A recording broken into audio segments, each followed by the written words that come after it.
So I've been absolutely fortunate enough to not only see three different versions on the big screen of one of my favorite heroes of all time, probably number two on the list, and that's Spider-Man. My all-time favorite version of Spider-Man is always going to be the 90s animated series. I've gone back on Disney Plus and watched a lot of the episodes, and yes, it's at the time, it could be a lot better. It didn't age as well as you think, but it's still one of my favorites, and I still really enjoy the heck out of it, the voice acting of it, and just I really love that cartoon. They really just weaved all these big storylines, and it just was executed so well on the animated series. When I was a kid and the announcement came that we were finally going to get a live version of Spider-Man. And this is all possible because of Blade, of X-Men. So to have Sony bring this Spider-Man to life with the Green Goblin in it, with Tobey Maguire cast as Spider-Man, you have MJ, you have Harry, it just, everything was just build up to this one moment in the theater when I was a kid. And what was cool was they brought somebody who was dressed up as Spider-Man to welcome the crowd. You had that awesome song, "When they said a hero could save us, I'm not gonna stand here and wait," with the Nickelback, the lead singer and stuff. And then the movie played, and it was everything as a Spidey fan, everything that I absolutely wanted. Toby, I thought he killed it. You could say about Tobey Maguire at the time, a lot of people were bashing him because he cried a lot. He had these funny memes. You could now see it everywhere with a lot of the scenes. Sam Raimi's direction is really quirky, but I've always said his style, that Spider-Man, always felt like that could actually really fit the MCU movies today. That's how crazy it was. That's why I really kind of said that if Sony and Marvel wanted to make something huge, they would have to do a Spider-Verse film.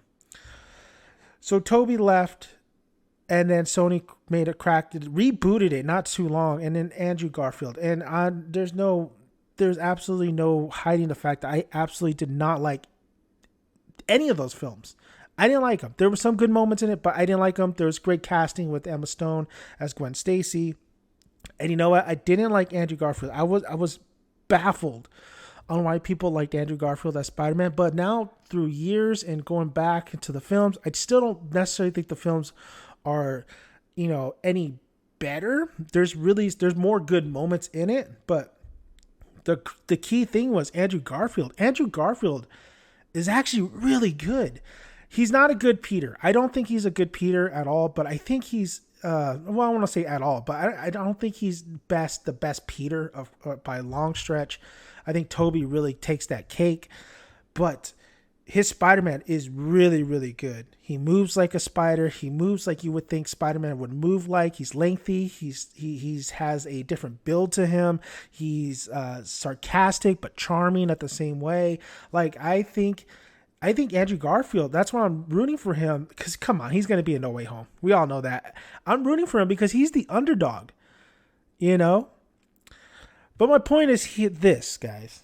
So I've seen Toby, I've seen Andrew, and now we had Tom. Now that I'm in my 30s, and then, excited for a different adaptation of Spider-Man, Tom. When I saw... I was a little confused of who he was when he got cast. He was only 18 at the time. I thought these other actors that I had in mind were going to be cast, but they cast this kid, Tom Holland. No clue who he was.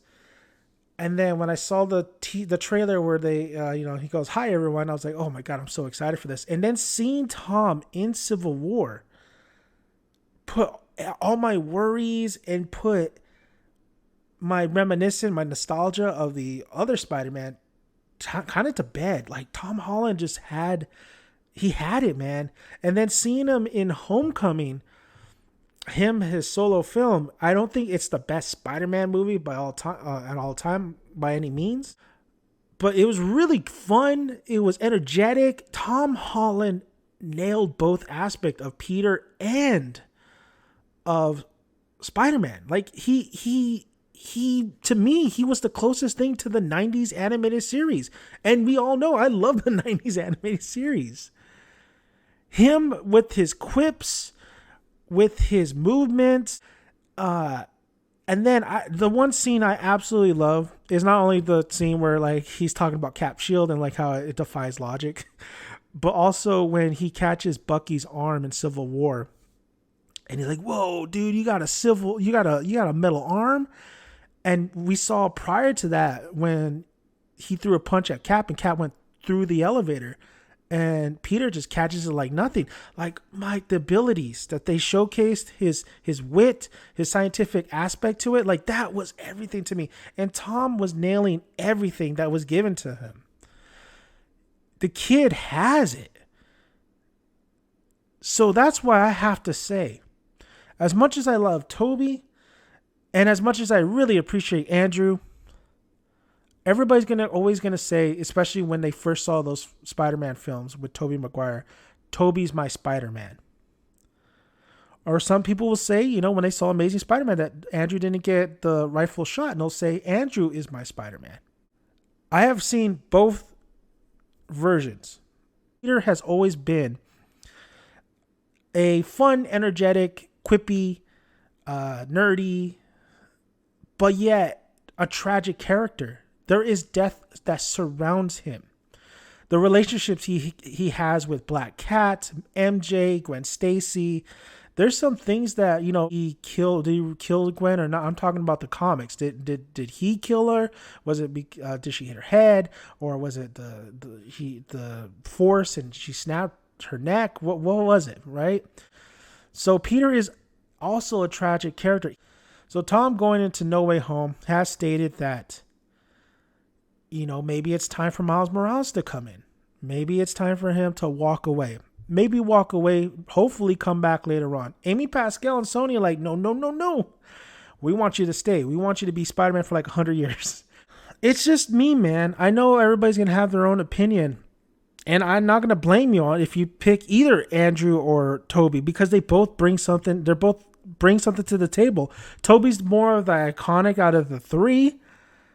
I would even give it more nostalgic. And Andrew has been like the cult classic out of the three, where people are starting to appreciate his performance. Like me, not appreciating it in the beginning, but now appreciating it right now.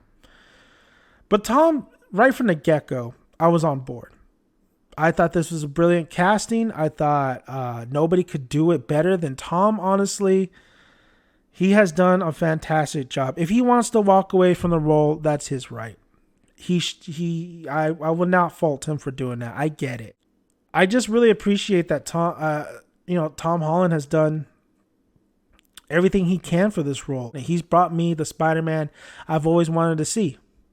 And I think he's gonna really kill it in the next one, No Way Home. I think this will cement him.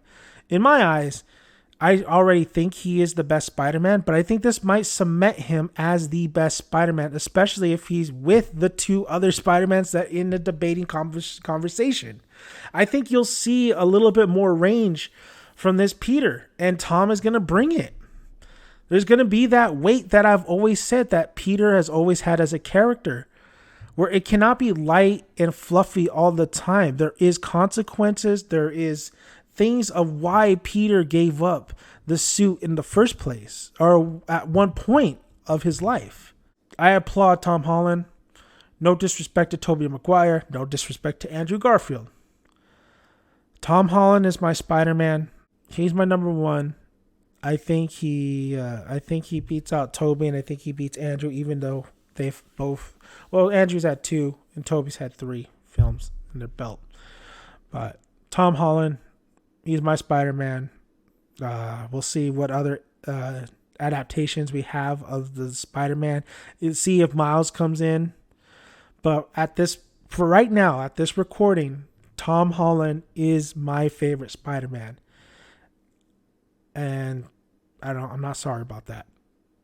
So, thank you guys for listening. If you haven't already, please subscribe to the channel. We really appreciate it. Like the video if you well, like this video if you liked what I had to say, and comment below. I need to hear you guys. Who is your favorite live adaptation of Spider-Man? I'm Dan the Man, aka Daniel's son. I'll see you guys later.